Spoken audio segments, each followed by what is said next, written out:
Hey guys, welcome back to my channel, back with another video guys. It is a great day. It's Friday here, the sun is up. It is gorgeous day, right? So why not take a bit of break out of your busy work schedule. Don't be so stressed about everything, okay? Life is good, it's peaceful.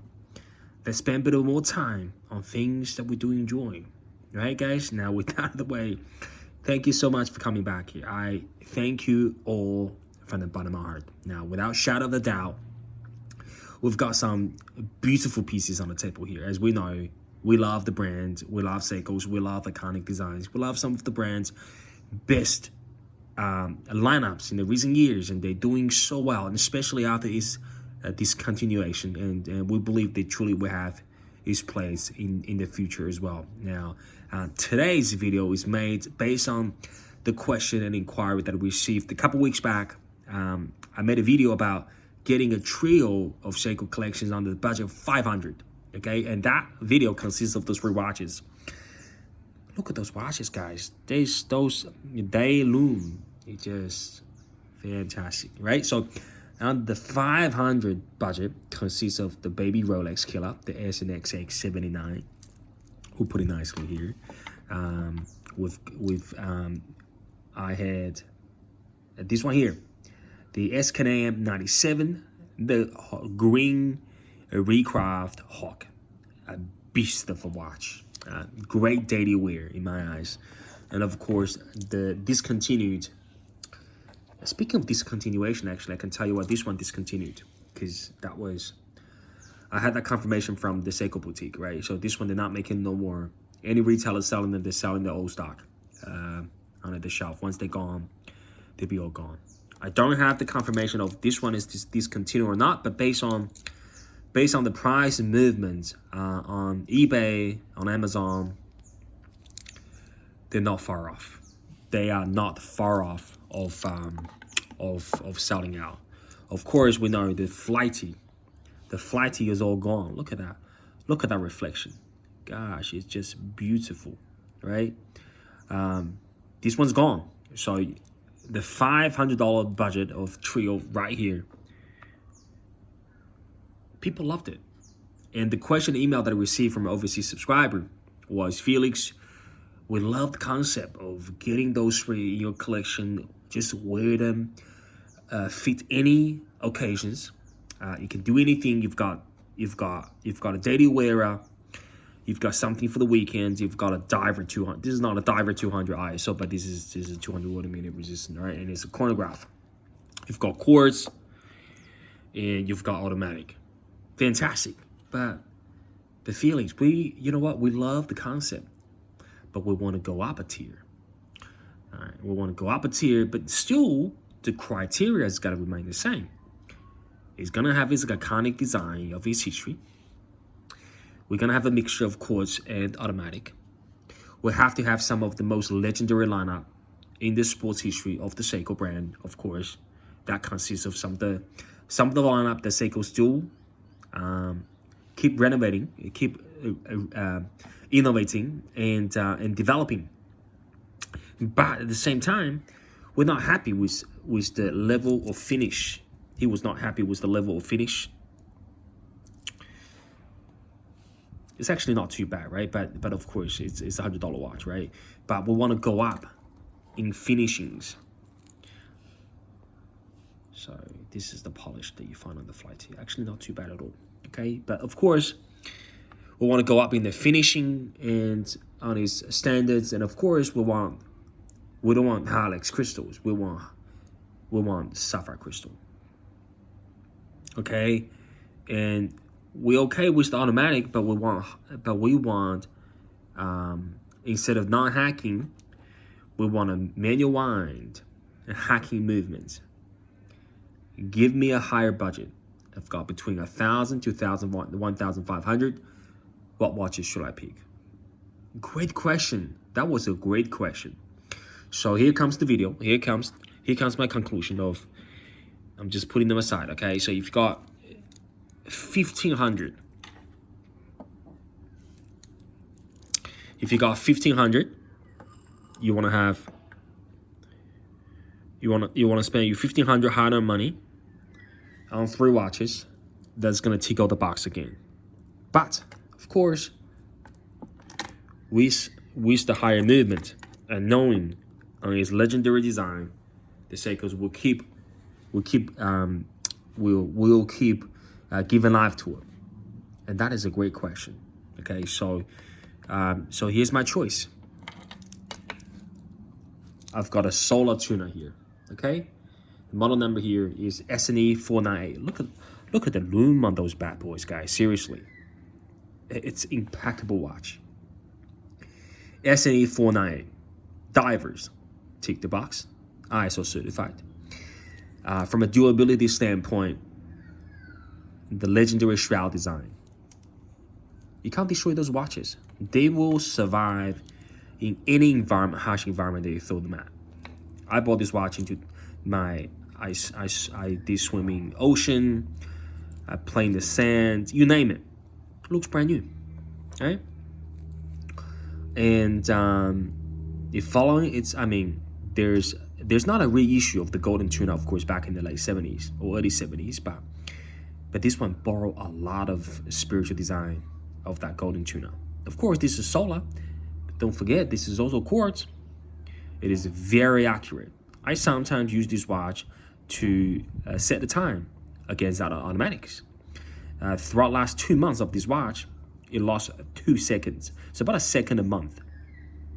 I think that is a great thing to have. You gotta have one solar that is always ready to go. And plus, again, like I said, Seiko's making lots of solar watches nowadays, more than before. And I think the consumers see the benefits of having the solar that is ready to pick up and go. Of course, look at their new speed timers. But this golden tune-up will do really well once they discontinue it. Surely they've been making these for the last 6-7 years. They're not going to make these forever. Okay, so SNE 498. Look at that bezel. Look at that lume, guys. Seriously, this is just purely on the day lume. Okay, I say no more. Get this. In terms of price, $250. You can grab one, decent one for $250. I think you can. Of course, buy brand new, it'd be way more than that.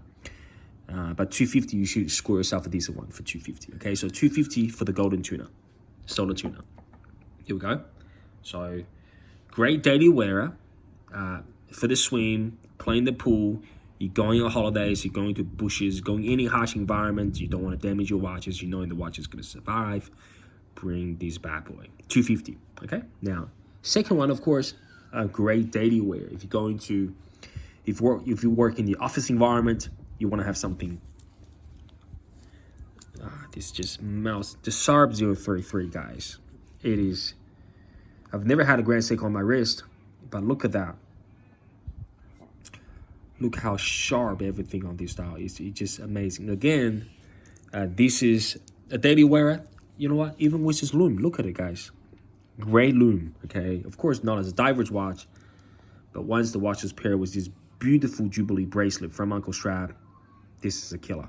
Again, SARB 033, as we know, 6.15 movements, a bit discontinued. The price has stabilized, of course, in today's watch market. Nothing's going extremely high, which I think is a great thing for you to buy. $550. All right, get this SARB 033 for $550. You don't need another dress watch. You don't need a Datejust. Of course, you can get a Datejust. I think I will probably get one day, but just get this SARB 033. A beautiful watch, okay, guys. The finishing is on a different tier.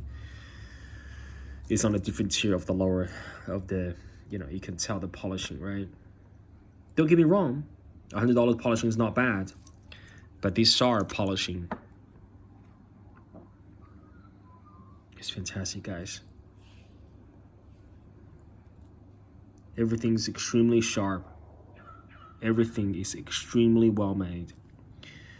You've got the see-through case back. See, guys, look at it. Look at this bad boy's ticking away. 10 bar. 100 meter water resistance. It will survive pretty much anything you wear as a daily wearer. You can jump into the pool with it, no worries at all. But guys, just on a couple of details that you guys like about those things, right? Now, You guys talking about, you guys know this, right? Day and day wheel. It's framed. Don't get me wrong, it's nicely framed. That's why this one is very unique too, right? But the color contrast, they didn't color the day wheel. Same thing for the flighty. It would be lovely if this is done in a gray or black color, right? Of course, same thing for this green recrafted as well. But look at these, my selected watches, guys. If you guys care about this, it's framed. Look at that design on a diver of a solo tuner. They framed the day at 4 o'clock, and ta-da! It's black. There you go, right? And same thing for this. A nice little frame around that 3 o'clock day window. And they framed it. Sorry, excuse me. They color it to black. Love it. Okay, love it.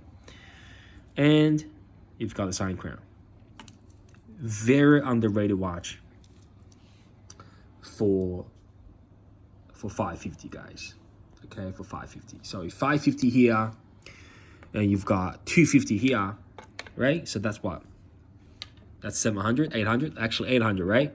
So those two watches kill $800 out of a $1,500 budget. So you've got $700 to spend. You've got a diver. You've got something to wear to work, office environment. Beautiful dress watch. You can take that watch to any event that you want. Great with a suit, great with a black shirt, without a shadow of a doubt. So where's the $700 is going to go? Is it going to go to another diver? No. But it will go to a watch that has a perfect balance between dressy and sportness. That is our legend, guys. I'm serious. The Alpinist was underrated, and it is still underrated. That's why Seiko's making so many of the new ones under the price specs. Of course, without a shadow of a doubt, you guys know which one this is. The SARB 017. The last Alpinist before his discontinuation, I think 3-4 years ago. Everything about this watch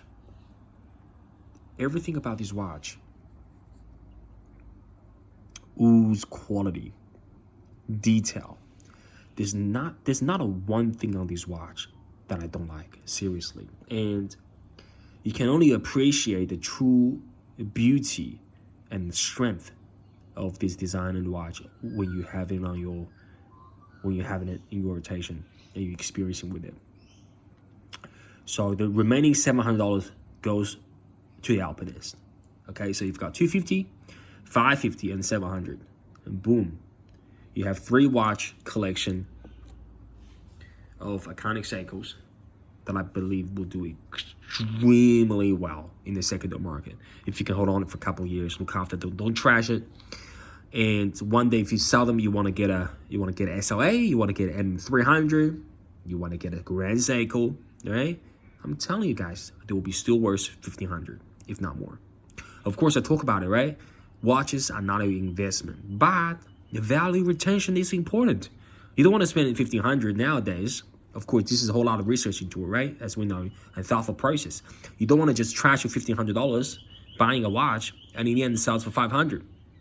I mean, I know $1,000 loss is not a big thing. You can make them a couple of weeks back with your salary, but that's not the point. The point is we love what we do. If we can retain our values with the love that we will do and have, that's a great thing, right? And of course, just picking out the SARB again. Guys, this SARB is just unbelievable. Of course, guys, no disrespect for any other SARBs came prior to this, and no disrespect for any other Alpinist that is in the price specs line, okay? But I'm stick with this. Look at that day wheel, guys. It's nicely framed. I know it's black, it's not green, but it's beautifully done, okay? Gosh, I love this Alpinist, guys, seriously. In my personal opinion, the finishing on the Alpinist is on par, if not better, than this. And of course, right, if you look at the old lineup of Seiko, how they make stuff, they're both called SARBs. So they're combining Sharp, they're using Sharp as a name to incorporate different designs. But when it comes to manufacturing standards, they are pretty much the same, if not better. Of course, the bracelet perspective, this is the oyster style from Strapco. So you've got this alpinist at the back, alpinist right there. 200 meters, 20 bar. It's not a diver again, but it's beautiful. It is a beautiful watch, guys. This Sharp is just, every time when I pick it up, you know what? I love Rolexes, okay? I love what they do with what they can do when it comes to watches and their manufacturing. Every time when I wear this, it makes me want to get a Rolex Explorer 2. But I know before I have the funds for that, I'll be quite happy with this. I'll be and look at that loom, look at that cathedral hands, that loom. All those looms are purely just, you know, we just absorbed the daylight for about the last 10 or 15 minutes, and each of them is shining very brightly. Okay, the loom is just fantastic on those. Okay, so again, of course we know this got a sign crown, this one has got sign crown as well. So guys, if you got 1500, or hopefully maybe you can get it with 1300. So between, you know, 1500, just go with it, guys. Okay, so hope this video helps anyone that has that kind of budget, wanted to buy Seikos, wanted to experience some of the legends, but never had guts to do it, because it's very hard to come by with those 3 watches in the same video on YouTube. Just let me get the focus right? And you've got the guts now, but you're afraid of spending, you know, 1500 on 3 Seikos that is going to lose value. By the time you want to buy, you know, SLA, you want to buy another brand, you want to get it the Swiss, you don't want to lose the whole 1500. Guys, seriously, again, I've looked at Speedmaster because I would actually consider getting one. They lose 20%. They lose 20% of its value, and those watches are like, I would say, retail about 5 to 6 grand, right? US, or 5.5. They lose $1,000 within 6 months. The other watch that I was looking to give my wife is Cartier Santos, right? It's about 7.5 grand. On the secondary market, it goes for about a 5.5. Of course, we're looking at probably in the last couple of years. So you lose 2 grand. And I was looking at one of the Panerai. They're great watches. They're amazing watches. But don't get into the rabbit hole that you thinking because Rolex is not losing money because you're Datejust and Submariner and other Rolexes, you know, Explorer, you know, Sky Dweller. If they're not losing money, if you're, of course, we're not talking about even Daytona yet. If they're not losing money, all the other Swiss high-tier brand not losing money. All of them are, man. Seriously. There's not a single brand besides Rolex that I know can sell for the retail after you having the watch. None. Of course, right? Besides some of the new releases, for example, the Tudor, Black Bay 54, and that the Pepsi, the White Dot Pepsi GMT 58, they can sell for about between $300 to $500, maybe max of premium, because you can't get that watch, right? Because the demand is just shooting through the roof. But for any other watches that have been there for a while as a Swiss made, you can't get your money back. But this is, if you care about your money, if you want to enjoy some of the classic Seikos of the Japanese honest heritage, you don't want to lose money, guys, you don't have to spend 4 or 5 grand. You don't have to get into SLA now. You don't have to get to one of the 62 mass SLA reissue MM300 if you don't have the money. You don't have to get into Grand Seikos and Warriors and here and there. Hunt those 3 watches for 1500. I can guarantee that you will not be regretting of your decision. And plus, you will not lose a whole lot of money at all, if any. All right, guys. So Alpinist, Sharp 33, and the Solar Golden Tuna. All right, guys. Hope this video helps. If you're on a journey of making such a decision, or you thought about getting any one of those watches, and of course, no doubts. All right, guys. I'll see you guys shortly in the next video. Take care, guys.